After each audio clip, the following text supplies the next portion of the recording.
partie matière. La partie matière, c'est ici qu'on configure, comment dirais-je, le pointage des matières, la pondération, les coefficients de chaque matière. Donc, ici, on a la moyenne générale.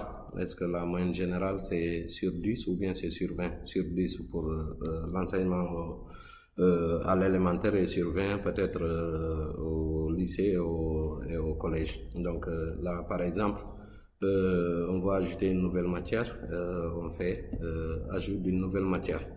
D'abord, je présente ici les matières. Donc, c'est langue et communication, ressources, langue et communication, compétences, mathématiques, ressources, mathématiques, compétences, avec les points, donc 40 points, mathématiques, compétences, 60 points. Découverte du monde, 24 points, ressources. Découverte du monde, compétences, 16 points. EDD, ressources, 24 points. EDD, compétences, 16 points. L'art plastique et l'arabe.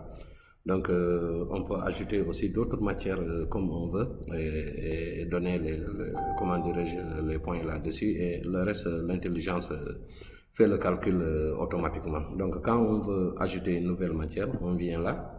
Là, par exemple, je veux éducation physique, EPS. Je peux faire EPS par là.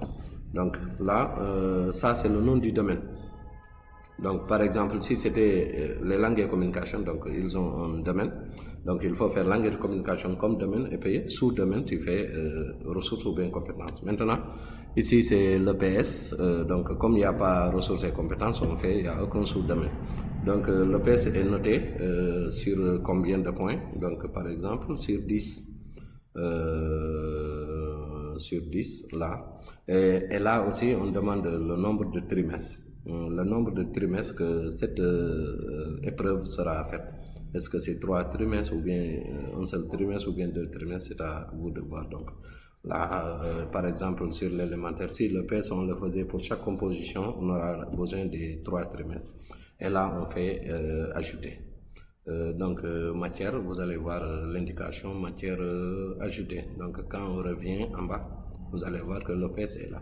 Maintenant, ce qui est important, c'est comment on a ajouté une option, comment agencer les matières. Par exemple, si je prends langue et communication, ressources, si c'était comme ça, si c'était les langues et communication, ressources qui étaient en bas, langue et communication, compétences et en haut. Là, je vais voir qu'après, quand je génère la feuille, comment dirais-je, le relevé de notes, ça ne sera pas bien agencé.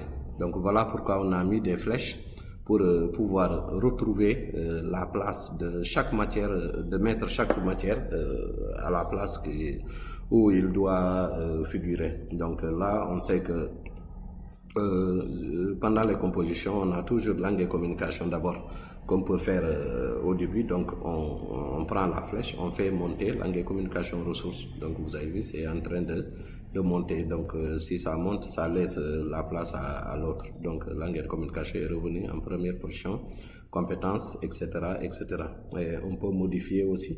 Si on a d'autres exemples sur les nombres de points, on a oublié quelque chose, on peut revenir là-dessus ou bien supprimer aussi la matière si on a besoin, on peut supprimer la matière, etc. Donc ici, c'est pour juste configurer les matières en vue de la composition ou bien en vue de l'essai qu'on va faire afin de retrouver, comment dirais-je, cette configuration sur les notes. Là, on viendra comment insérer les notes sur notre prochaine vidéo. Voilà, merci.